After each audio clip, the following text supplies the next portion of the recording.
Hello, Trevor. Hi, Lonnie. How are you doing? Great, thank you. How are you? Excellent, excellent. Welcome back, Thank I you. It's guess. great to be back. Okay, so for today, I'll do a very brief introduction on you again, and then as well as our kind of idea of what we'll run through today. So, a brief overview of you. Trevor Tiffany, as many of our viewers are aware, ample experience in the aquatic world, including previously overseeing Team Canada, as well as serving as head swim coach at not one but three Olympic Games. So we trust your expertise. And today's discussion, we're going to be talking about learn to swim. So, in the sense of showing the different directions you can go in the learn to swim world, we'll also have a few guests today joining our chat from all over the world. In true Myrtha spirit, very, very international. And our guest speakers will help us kind of go through the do's and don'ts of the learn to swim, give direction regarding the choice of pool and facility to have the most successfully run learn to swim programs. So today, Trevor, let's get started with a statistic. According to the World Health Organization, drowning is the third leading cause of unintentional injury death worldwide. So, accounting for 7% of all injury related deaths. And this statistic alone stresses the importance of learn to swim programs around the world, initiatives such as different swim schools and swimming school associations that we as Myrtha are proud to be partners with as their staple for safety in the aquatic world. Um, Tell us a little bit about these associations, Trevor. Well, before we even go into that, Lonnie, I'd like to say that probably many of our guests have been brought into Learn to Swim because of drowning. And Learn to Swim lessons have proved that if you have lessons between ages 1 and 4, it's 88% you save in the number of people who drown. And the Yeah, drowning statistics around the world are just incredible. yeah, Um, 360,000 people drowning per year around the world is just an amazing fact. So we've become associated with swim schools and with people who run swim schools because we feel it's really, really important. And the World or the International Swim School Association is one of the groups that we sponsor, and they run yeah. a wonderful program for training coaches. It originated from the Australian Swimming School Association, as you've shown, but each year they run a training course for swim school operators and people interested in learn to swim. And this was the one that they ran last year in Singapore, a fabulous session. As you can see, you look at the speakers, perhaps it's not clear enough for many people watching, but a vast range of different people speaking at the conference. Yeah. And also they ran an infant aquatic conference.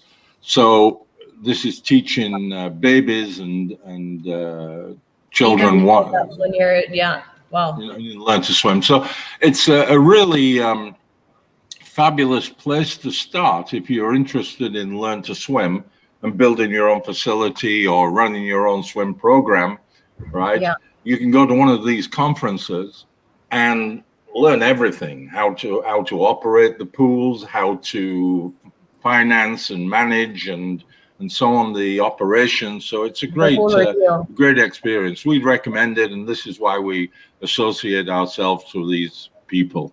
Yeah. You see a name on that list, which is Laurie Lawrence. He's a well-known former swim coach. Yeah. And there's no conference that's really recognized around the world that doesn't have Lawrence speaking. And not only does he run several swim schools in Australia, but he runs this worldwide swim school, which is a virtual operation. Very modern. So it's run, on the internet, like we're doing. And so anyone who really is, again, interested in setting up their own school, Laurie will teach you everything. The place to start. Yeah. There he is. He'll teach you everything from the beginning to the end, and he could also teach you how to coach Olympic champions, which he did in his coaching career. It's a fantastic way to operate at this level. So we in fact work with a company called Water Babies, and I don't know if Paul is with us yet. Yeah, Paul is here. And we talked very briefly about Water Babies in our last session. Hello, Paul. Hello. Hello, everybody. Trevor, would you do the honors of a brief intro on Paul, Water Babies, and the...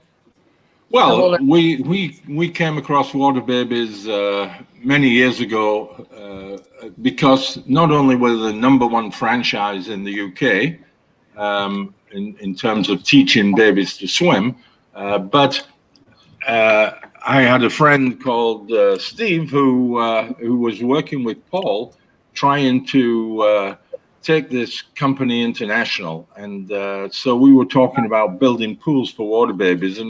But Paul, you know, this is a really specialized company you have. So I mean, you're now in China building pools. What's the secret to your success? I think, like all of us said, a lot of hard work and sleepless nights. But no, we're a very specialist program. We're 0 to 5 year olds, but our specialty is under 1. Our youngest ever Water Babies client was 1 day old. So when we say young babies, we mean really young babies. That's our specialty, and that's what we're famous for. We started back in 2002 and have expanded very rapidly since then, and went into franchising around 2003. And we currently have 76 franchises, and we're now in 6 countries around the world, of which China is one, probably the most exciting one. But we're in Canada, Ireland, the UK, Netherlands, New Zealand, Germany, and China. So we're spread around the world now with that network. And we teach 52,000 clients a week, so it's a big business. So if people listening, Paul, are interested, are you still expanding? You're still interested in expanding? Yes, we are. Our focus at the moment is to bed in the countries that we're in, but we're always open to conversation. So we're a business. So if there's an opportunity, we think it's sensible, we're always open for the conversation. So yes, we are expanding constantly. We do have an ambition to teach 1 million children, and we're well on the way to that in the time that we've been going. So and we want to do that worldwide. You're right that Steve was the introduction to you, and our part of our global growth. Steve was our chief executive. As many won't know, unfortunately, we lost Steve to COVID, so it's been a very difficult period for us over the last few months. That's been quite tragic for the company. He was quite a figurehead for us, so we're working our way through that. But he leaves a huge legacy, and part of that is our aquatic centres and our relationship with Myrtha, which is now flourishing. Yeah. That's excellent. I was really interested, Paul, that you didn't actually move out of the babies section. We were always saying to Steve, well, why don't you then run, programs for 5-year-olds, 6, and so on? And you didn't. You moved into another section that I'd never heard of before, called Bump or something. That's right. We called it Water Bump. So it's classes for pregnant ladies, pre and postnatal classes. You're absolutely right. As a company, we thought long and hard about what do we do next. And of course, the obvious thing to do is to go older, keep on going. And when our clients leave us at the age of 5, it's very hard to get rid of them, and they always want to stay longer. So it's a natural thing to do. But we're special. Our specialty is babies. That's what we do really well. It's babies and toddlers. And people in the swimming industry will know that older children is its own specialty. Not that we couldn't do it, but it's its own thing again. Yeah. And when we looked at the market, we thought, well, okay, that's a natural thing to do. But actually, what's missing? And classes for pre and postnatal classes weren't there. They didn't exist, or not to any great extent. And we really are about giving back, and we want to make a difference. There's a huge health aspect to what we do. And so we investigated developing a program for pre and postnatal women to make a real difference for them through the process of being pregnant and giving birth. And after lots of research and lots of work, we ended up putting water bumps together and rolling that out. And it's really successful, really successful, and made a material difference to an awful lot of women. So we went backwards. And of course, commercially, you give birth and then you join Water Baby. So it works as well. Yes. No, that's fantastic. I really like the idea. Yeah.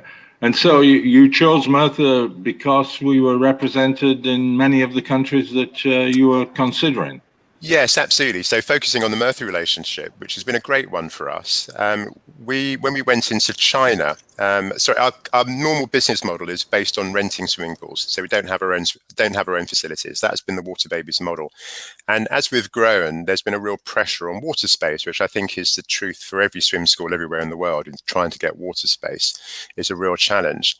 And when we went to China, actually in China, swimming to the level that it exists, always has people who have their own centres. They always have their own aquatic centres. So there isn't water space to go and hire. If you're going to go in there, you have to build your own centre. And we had been thinking about that anyway as a brand, that we wanted to build our own aquatic centres. So the two things merged, and we decided we were going to build our own aquatic centres. Very specialist for what we do. So they're completely unique. Things like people haven't seen before for our market sector. And of course, we needed a pool provider because, the core of the centre is a swimming pool. And Steve, obviously, with his relationship with Myrtha, and we needed a company that was worldwide and well recognised and could operate in all the various locations we were. That's when the conversation started. And I have to say, it's been brilliant. Going into China was a real learning curve for us. Lots and lots of challenges. And it was a learning curve. Paul, and for us. Really, us. I was going to say, and for you. It's exactly the point I was going to make, and a real learning curve for Myrtha. And we had to be flexible and flight of foot and entrepreneurial as both organisations. And because a lot of it was making it up as we went along in the early days, if we're being very honest. And Myrtha were able to do all of those things. They were brilliant. They've been really flexible, really sensible, very pragmatic, and really helped us to bed into that country. And I think we've helped each other to expand our businesses in that country. And we've built a large number of swimming pools now as centres in China. And the great thing about proving it in China, it's quite funny for a UK company to prove its first aquatic centre in China. I mean, that's what everybody does, isn't it? But having proven it in China, we're now talking to Myrtha about our centres in Germany and building our centres in the UK as well. So, which hopefully will be a bit more straightforward. So the relationship we see is a really fruitful and a really long-term one. Yeah, good. Thanks, Paul. I look forward to that. And thank you. For anyone interested, just check them out on the internet. This is a fabulous operation that Paul has, and congratulations. Thank you very much. Nice to take part. Thank you. Bye, Paul. All the best. Bye. Perfect. So now moving on to franchise brands and streamlined brands, the franchise idea.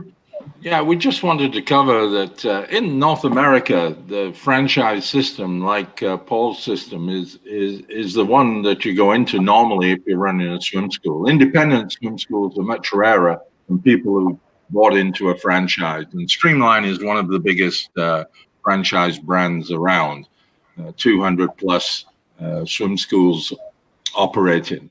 But like Paul said, many of them operate in other people's facilities, or most of them do. Yeah. There are not that many that have their own facilities. So Streamline is one of the big ones. And so is Goldfish Swim Schools. They have over 90 operations throughout the USA and Canada. Okay. They market themselves as a higher level swim school. And in fact, this is one that they purpose built with teaching stairs going into the pool and so on. So this is one stage up from the normal one. Yeah. Okay. Really good swim school setup. And then here's a British swim school. This is ever growing, over 200 swim schools in the USA and Canada, part of the British Swim School operation. Wow. And this is called the British Swim School because it was really founded by a lady in Britain called Rita Goldberg, who is well known in the learn to swim market. But lots of people choose this as their franchise.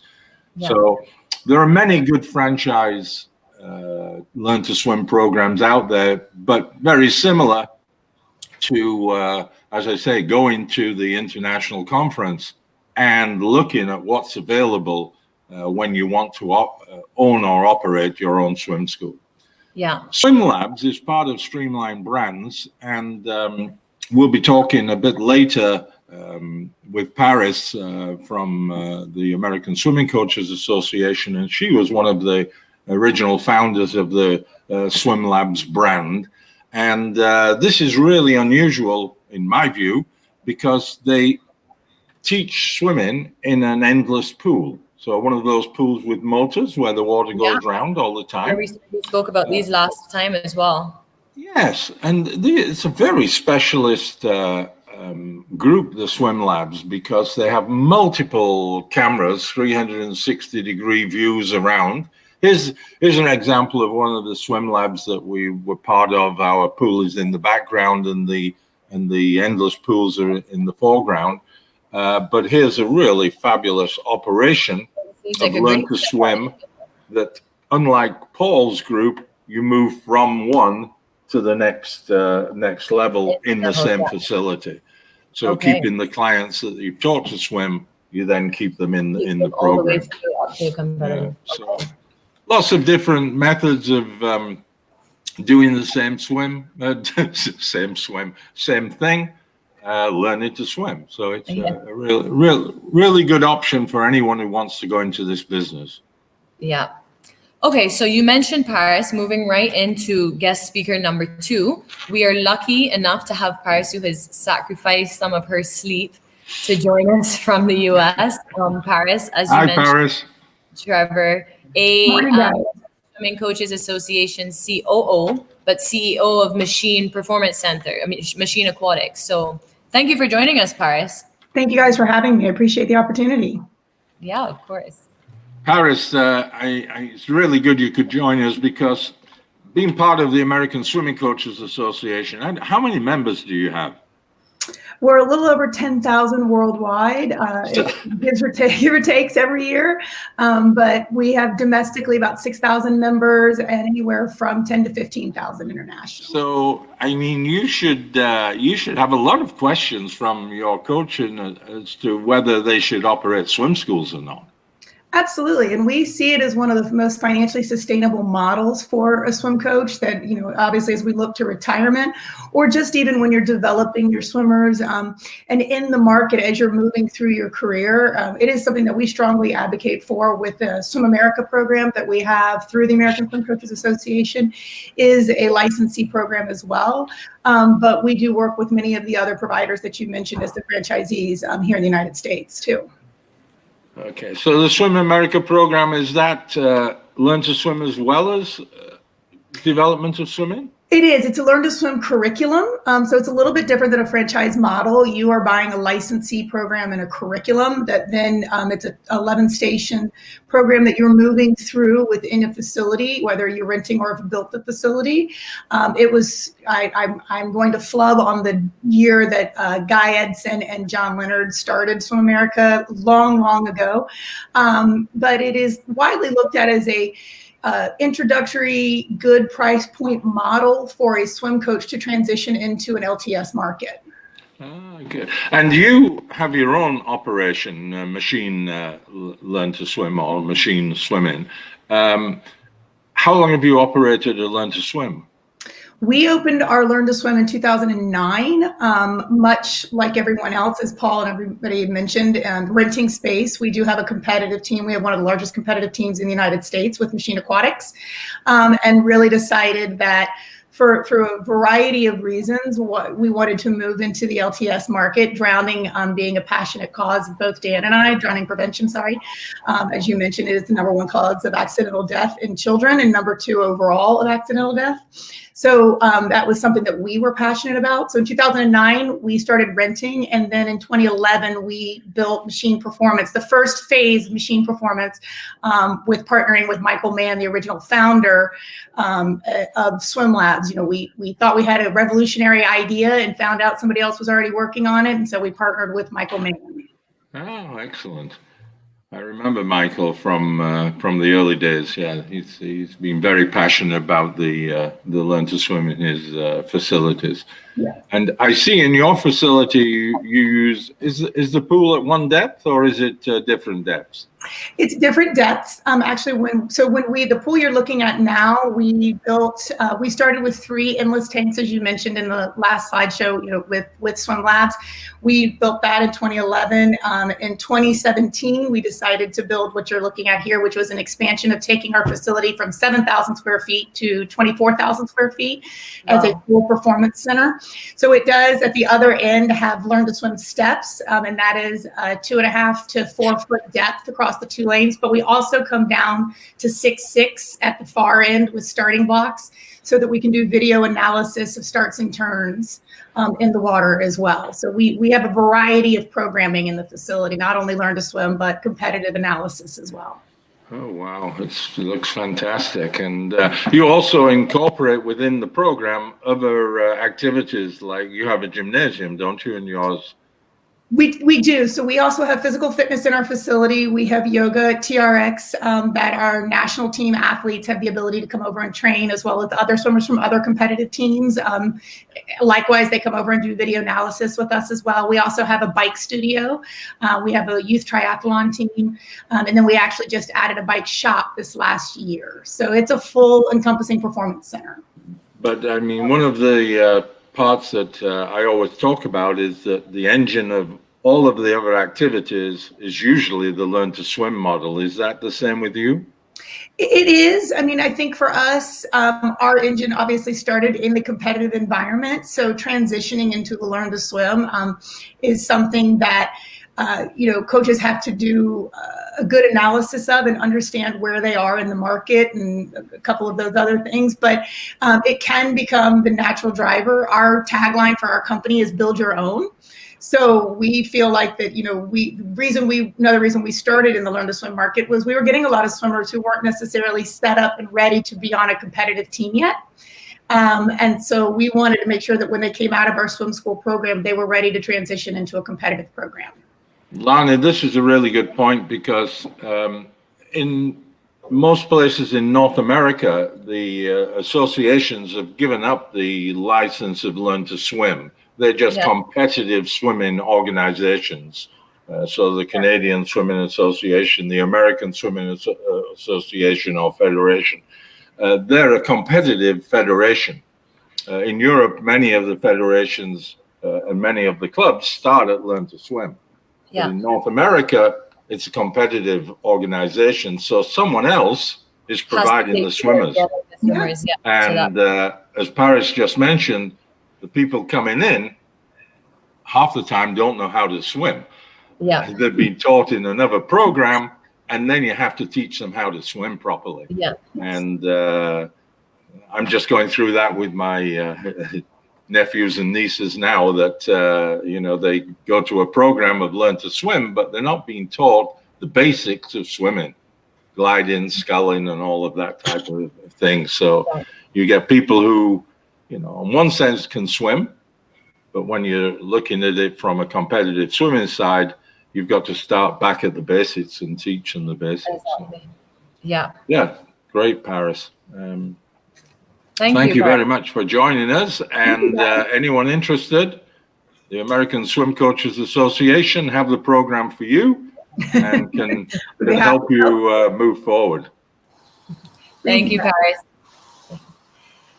And staying on the topic, then we're going to transition into not so much franchises, but different brands. I know you were mentioning, Trevor, the idea of kind of being that competitive level, swimming at that competitive level. But I mean, even the fact that North America may be taking advantage of high level athletes and maybe kind of them putting on swim shows and learn to swim schools, that would be kind of an ideal situation. I just mentioned the federations because it's crazy to me that our international federation, FINA, and all our domestic federations are not the people who are promoting our former athletes to move into activities like this.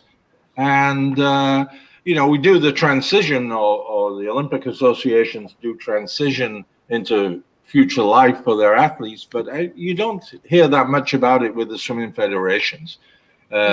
So we have some notable exceptions of athletes who've moved into this area, and Gustavo Borges is one of them in Brazil, who has 200 plus swim schools, very much on the line of renting facilities and so on. And as Paris said, having a program, but he also has built 3 academies, which are his own facilities with multiple aspects to it, gymnasiums and quiches and so on. Tremendous businessman now. Yeah, and a perfect transition from the level of high-level swimming into staying in the swimming world, but in such a beneficial way. Absolutely. And this could be going on around the world in many, many countries. They could be helping athletes move into this type of activity, staying within the swimming fraternity and giving back to swimming. Exactly. Yeah. And the same for then Becky Adlington Swim School, who is also a very world-renowned swimmer. Yeah, Becky's just started her own Learn to Swim, the Swim Stars in the UK, and she's only on her first facility, but we expect she'll move in the same direction with multiple facilities, and she certainly knows about swimming. So, she certainly will be able to help people in terms of how to swim properly. Definitely. And then no, excuse me. These are good examples. Yeah, and then there are also the facilities that may not be franchises, but maybe they have 1 or 2 facilities. Or I know this pool was one of ours that we talked about, Swim Labs, but this is our pool. Yes. The people who are going to build their own facilities and not part of, let's say, the franchise system or moving on from the franchise system, we've helped a few build their own facilities. The difference with swim schools and swimming pools, as it were, is that most swim schools are operating on a tight budget. And even someone like Water Babies, who are building $1 million facilities, they're still building a pool that we call a skimmer pool. Yeah, and which we also talked about last time, the skimmer versus the overflow. And those who are not familiar, a skimmer pool is the one like your backyard pool. It has these boxes in the wall of the pool that filter the water back to the filter system. And so they are not normally allowed in a commercial enterprise. But swim schools quite often can get away with it because it's private. But if you were be a public facility, you'll have to have water flow over the sides of the pool, an overflow system all around the pool normally. Yeah. And the difference between skimmer and overflow is quite significant in the beginning in the purchase of a facility, probably 1/3 more, probably, you'll save a third by going with a skimmer pool. But the difference is colossal. So if you actually are building your own, we're always trying to recommend that they build an overflow pool because we know it's much better for the water quality and so on. You can circulate the water much quicker. Yeah. And if you're doing a commercial operation that needs the support of the public health authority, it's normally a 1.5 hour turnover for the water, and skimmers just won't do it by the time you put enough skimmers in to do that type of circulation, or it won't circulate the water properly throughout the pool. So you'll see that the water in pools like this is always crystal clear because they've been built with a facility to operate that way.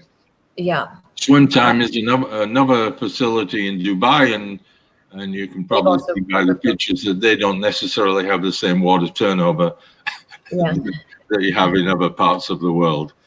Yes. Splash Zone in Michigan is a really super facility that has been operating 2 or 3 years now, and is operated by a group of franchises. So it's really good.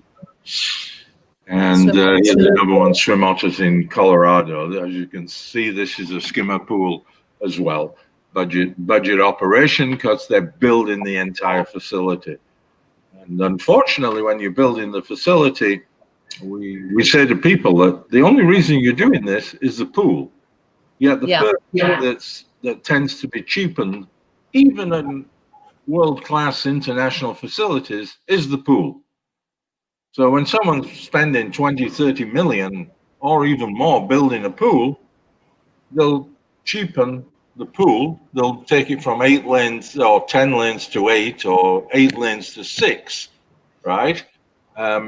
Before they'll change the fabric of the building and change the tiles that they have and change the paint that they have and the triple glazing to double glazing and those sort of things. So it's a very interesting aspect of pools, and it's certainly a big part of Learn to Swim.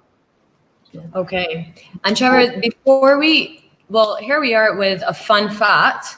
This facility is Coral Springs facility in Florida, built in 1999. But just a fun fact of the day that their Learn to Swim pool here has been up and running. The pool Myrtha has had no refurbishments in the last 20 plus years. And they're still up and running their facility as if day one, their program, and a very fruitful Learn to Swim program. Yes, we tried to get someone from Coral Springs to come on, but because of worries about using their facility to advertise a company, they were afraid to come on the camera. But certainly they're a company or a facility worth talking to, because all these pools, one of the top side of the photograph is actually the first pool that we built in the USA. Or welcome to US pool. Yeah, and again, it was one of these. It was a friend who was a former swim coach from Germany, Michael Loberg, who was coaching at the time in Coral Springs, and he knew of the Myrtha name from Europe, and persuaded Coral Springs to put in the first Myrtha pool in America, a 25-yard by 25-meter. We later refurbished their 50-meter pool, and we later built them a Learn to Swim pool, which, as you said, is still the original Learn to Swim pool and still operating really well. So this is a nice facility, very well operated, really good staff, and it's going full blast all the time. Really good. Very, very cool. Okay, so now for our third guest speaker of the day, we are lucky to have Mark Bone from New Zealand joining us today. Hello, Mark. Kia ora, guys. Lovely to have the Myrtha family once again. Thank you for joining us. And Trevor, would you do the honors of a brief intro to Mark? Well, Mark is a former swim coach, coached New Zealand in the Olympics. That's where I think we first met, but maybe not. And Mark also coached triathlon, so coached Olympic champions in triathlon, and is a very well-renowned and known swim coach. I came across him a personal friendship when he was trying to build a pool at a private school in New Zealand, and was very successful in persuading a school to put in a Myrtha pool. And I'm not sure if you coached at the school as well, Mark? Yeah, we did originally, and when I was coaching, yes. And did you run a Learn to Swim program there? Yeah, we ran it, if you recall, it was an 8-lane 25-meter, 2 meters deep, and then a 20-meter 4-lane, and we ran the Learn to Swim from that. And then, of course, the renovation of the outdoor 33-meter pool, which became 3 beautiful pools. Yeah, I forgot about that one. Yeah, that's good. And so Mark was so pleased with that operation, you went and built your own facility, Mark. Yeah, so we've in fact we've had 2 more steps. So we built our own, and then we outgrew that, and then we're now in this magnificent facility that we've got now. And again, it's just beautiful Myrtha pools. You talked about the stunning water. We've got exactly that, and there our logo is on the bottom of the pool. Our clarity is magnificent. We're about 3,000 kids a week in our swim school when we're at peak. And we've just done just over 1 and a bit years in operation now in the new facility. And how But- about now starting back up from the current pandemic? How are things going with that? Yeah, look, it's been really tough. So we were exactly 1 year into operation. We were tracking extremely well. It hit that 3,000 kids, and that's just in our Learn to Swim, not including any schools or adults. And then COVID hit, and of course everything shut down. So we're tracking back up again. New Zealand's been really lucky. You know, we're on top of it. We're fully open. We're attending sports events. You know, so everything is back to normal. It's just changing the mindset of our people, really. So we're just tracking over 2,000, and we've noticed in the last couple of weeks a big increase. So it's starting to happen now.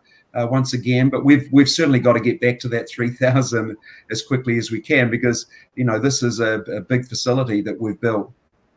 Yeah. Many of the viewers will be really jealous. On a side note, Lani, I was talking with Mark last week, and he'd just come from a rugby union game with 40,000 people watching. You know, you two guys are teams living play in the the Super League. Yeah. So, Yeah, we are around the world. There's no two ways about it. But you know, it's an interesting thing. You know, trying to get people to change their mindset post COVID.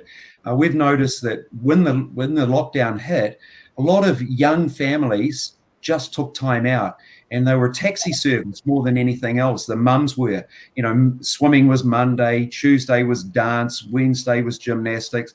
COVID hit. You have a lockdown, and they took a deep breath and they stopped doing everything. And I think that it's hard to get them back into their regime again. Some of the parents haven't wanted to do it. And I that's totally understand that. Yeah. Yeah. So, Mark, a really good point. Do you have advice for the people? Because certainly in North America, we're at this stage where it's locked down. And how do you attract people back in, knowing that they've gone like that? Yeah, look, that's the $1 million question. And we're just trying to hit a lot of social media now, probably had to reinvent ourselves a little bit.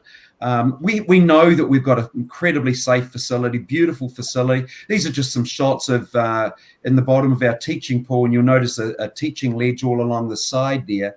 And we've got these integrated animals that we've had on the bottom. And so, you know, that's been a really positive move for us with it. But it's just the flexibility.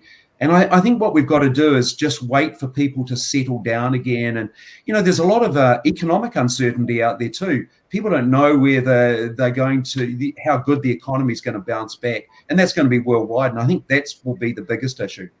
Yeah. Your first swim school, Mark, was you put a pool in a building, correct? Yep. And then now you've built your own building, your own swim school, the entirety. I see with all these features, did you gradually put these features in, the teaching bench and so on? Are there any other features you could talk about?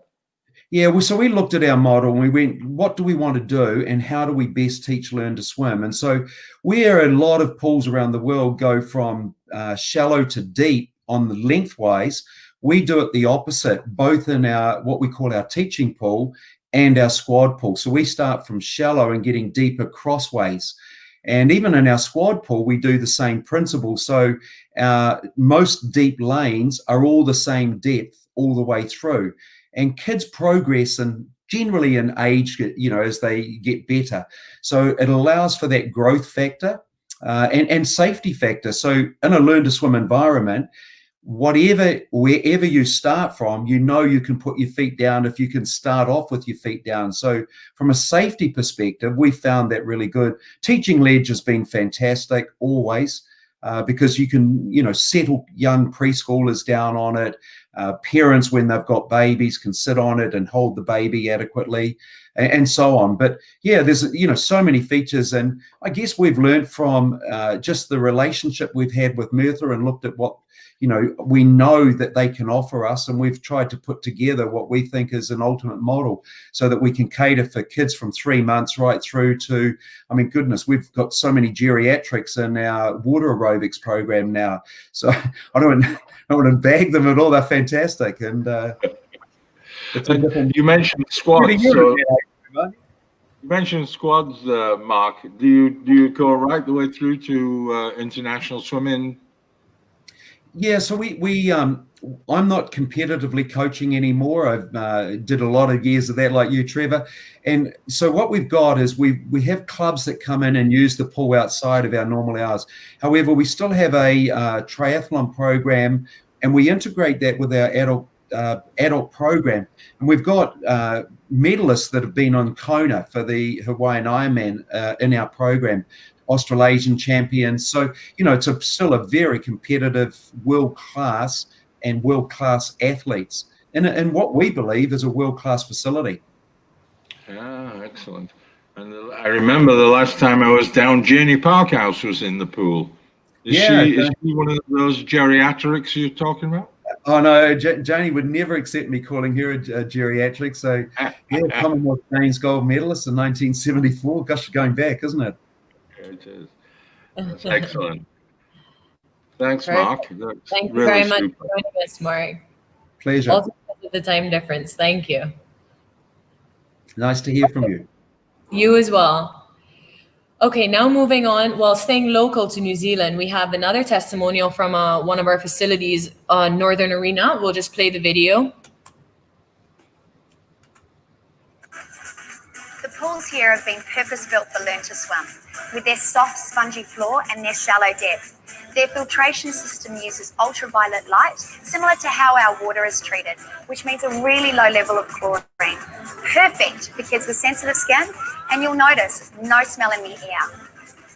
Swimming lessons are taught from the water by our highly trained swim instructors and are set by ability rather than age. This means that the instructors move your child up a level as soon as they're ready. We cater for everyone from 3 months to 103, and the child and caregiver pool is kept a little warmer, so the babies can enjoy their swim as well. Very cool video in the sense that they kind of touch on all of the aspects of Myrtha and a Learn to Swim, the benefits that you have, the soft walk, the water temperature, the filtration. I see the overflow pool like we were just talking about a little earlier. Very, very cool. I mean, New Zealand's incredible in that, the population is not really large, but here's these two swim schools, super swim schools, both operating really well, doing well financially and so on, but building top of the line facilities, super pools. They pick the best water treatment systems. And I just wonder, if we're too preoccupied with profits in other parts of the world, that people are putting in a cheap pool, with inexpensive filtration systems and water treatment systems and so on. When you look at these, they're just fabulous looking. Magnificent, yeah.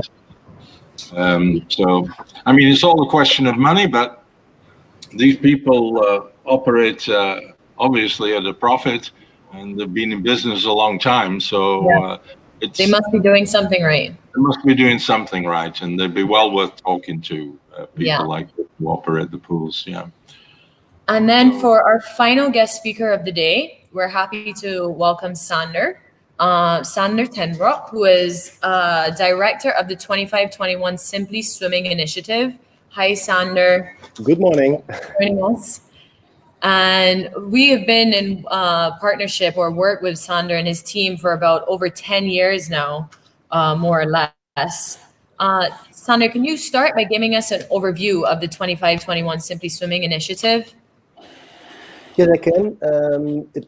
I think it's good to say that in the Netherlands, learning to swim is a kind of a culture. So approximately 93 to 97% of all children are learning to swim in the Netherlands because of the fact the Netherlands have a lot of rivers and sea and lakes and those kind of things. So it is, I think, a habit that everybody is learning to swim. So that's the main reason why in every municipality there is a public pool, and children are learning to swim over there. In the former years, there were school programs, but that's less now. And now all parents will go with their children after school to the Learn to Swim lessons. One of the things, I was working for the Dutch Swimming Federation in 2010, and we saw that a lot of our swimming clubs had a problem by renting swimming water, so that they can rent the water for their clubs. More than 20% swimming capacity lack there was. And we were thinking about solutions. How can we solve these issues for our swimming clubs? Of course, as the Royal Dutch Swimming Federation. And that's one of the things when we started to organize a new swimming pool concept, which can be repeated and built in other municipalities, so we could save on building costs, but also saving on operational costs. And Learn to Swim programs are very important on that. Our first pool was opened in 2014 by Pieter van Hogeband. He is a very famous athlete, swimmer in the Netherlands, 3 times Olympic champion. And he was in that time a big fan of our concept. So the first 3 pools he has opened in the Netherlands. And the first one was in Alblasserdam, close to Rotterdam. Okay.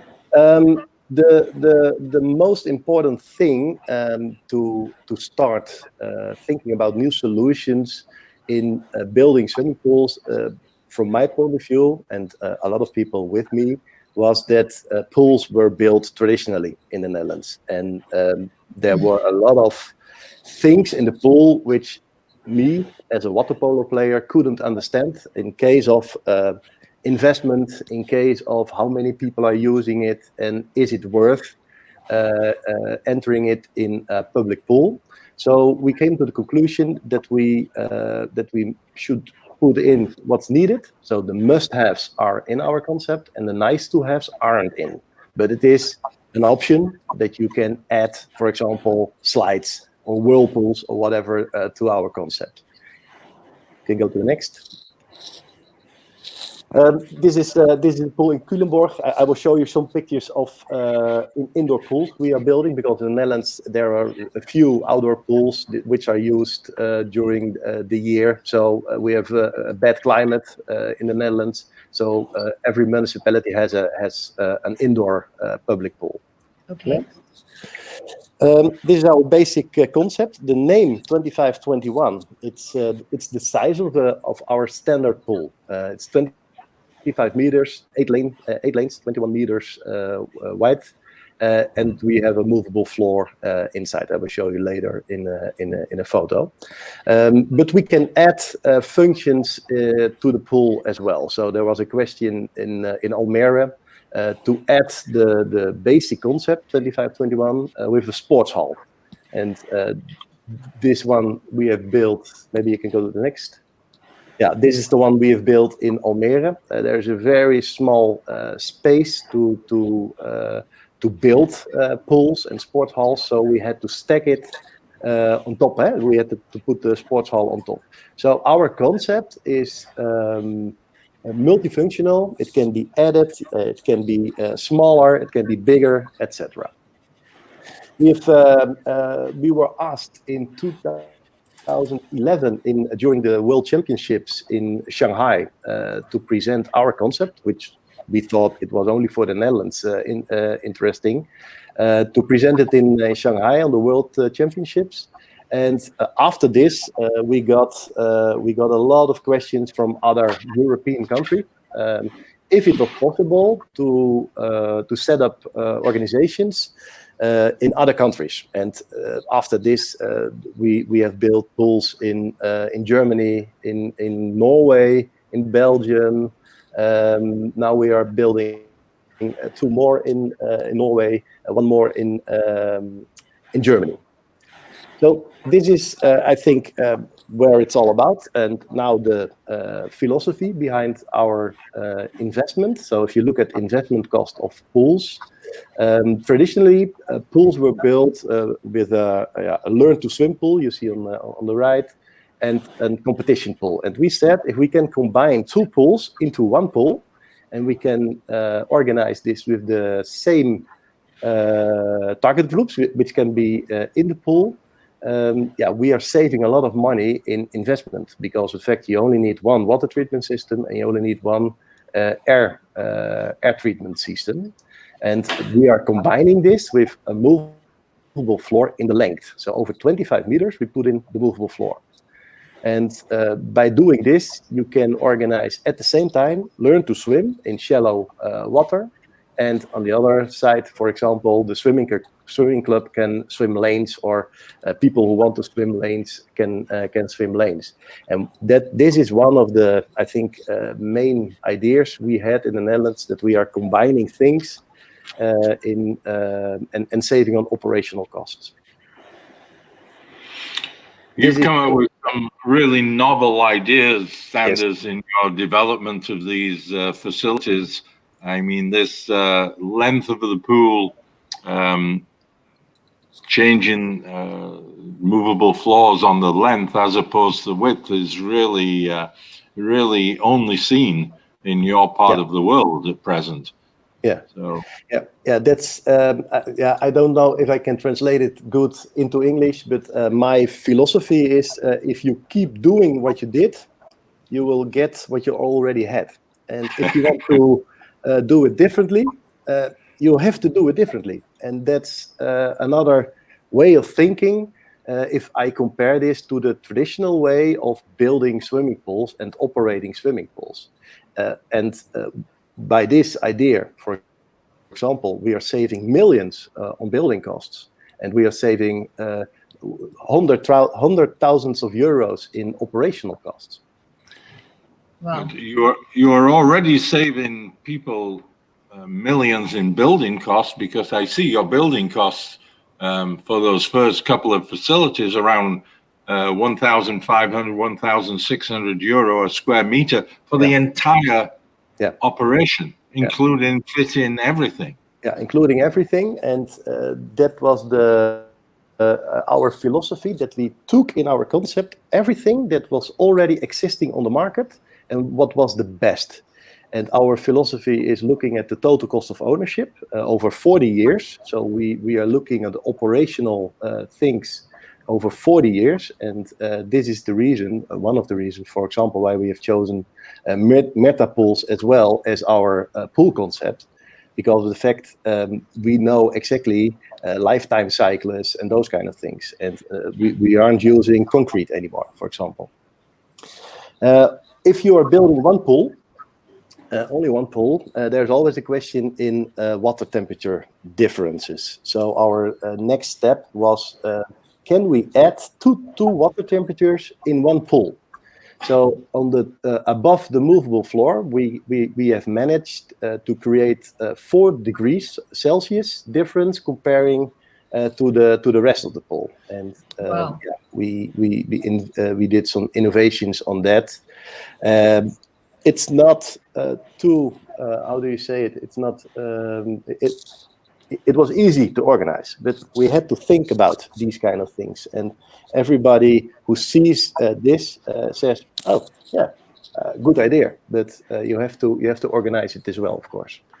So we can add 2 water temperatures in one pool, and this is what we see now in the Netherlands. If people aren't using our concept, the 2521 concept, we see this now in traditionally new built pools as well.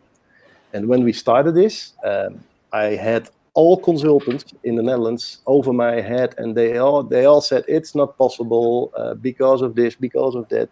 And we said, okay, but we think it is, and we did it, and the first municipality was behind us. So that's important as well. Of course, you always need somebody who is the first.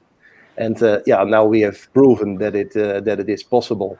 And it's if you compare this by building 2 pools or 1 pool with all the movable floor, hinged wall, second water temperature installations and those kind of things, it's even millions of euros cheaper to build than building 2 pools. That's a fantastic idea. Yeah, and of course you can enlarge the pools by 50-meter pools, including a movable floor and second water temperature. And this is something I think, Trevor, you know this as well. In 50-meter pools, you have to look at the operational issues. It's not only the swimming club who is renting the pool the whole day, so you need other people to rent the pool as well. So you can swim 50 meters at the same time as 25 meters, and you can do some aqua aerobic exercises at the same time in one pool. And really multi-purpose. Yeah. Sander, regarding circling back to Learn to Swim segment, would you say that the Learn to Swim part of it, the movable floor, the warmer water, is it an integral part of the 25-21 concept? Like, what's the return in regards of finances? Yeah, in investment, as said, if we had to build a 6-lane pool, including a Learn to Swim pool, you will say in the Netherlands it will cost 7 million euros, something like that. If you compare this to our concept, where you can do the same program, but then it's an 8-lane, 25-meter pool. It will cost around 5 million euros now in this market. So that's on the investment side. But if you combine target groups at the same time in one pool, you will save a lot of money in operation. You can imagine. So that's always depending on what's the program, how many people are living in the area that are using the pool, etc., etc., etc. So we have done over, I think, 50 swimming pools or something like that, and no pool can be compared with the other one. Wow, very interesting. It's always local driven. Yeah. Sander, one of the things I really like about this, of course, is the Dutch Federation being one of the prime movers in this direction. And as I said earlier in the broadcast, many federations simply restrict themselves to looking after the international team and the development of people to the international team, and don't move into these areas, which, really is their future. Yeah. To have good quality international swimmers. Yeah. Get involved in having good quality facilities, and facilities that don't lose a tremendous amount of money and have the operators wanting to close. Yeah. So this is a great initiative. Well done. Thank you. Yeah. We are proud of it. Yeah, you should be proud of it. That's great, Sanders. Yeah. Thanks, Trevor. Thank you, Sander, for joining us. You're welcome. That was great. Bye. Bye-bye. Okay, and now this concludes today's chat. Lonnie, we certainly covered a lot of subjects within that chat of Learn to Swim. Very a lot of different options there. So I enjoyed it. Yeah, we should do this again sometime. Yeah, and as international, hopefully the team, we find a time that works a little bit better for everyone else. I know you had to be up at 4 this morning, so thanks, Trevor, and also Paris as well. Mark sacrificing his bedtime, so we were lucky to have everyone so willing to join us. I think it was a great chat. You're most welcome. So, Thank you, Lonnie. See everyone next time. Thank you, Trevor.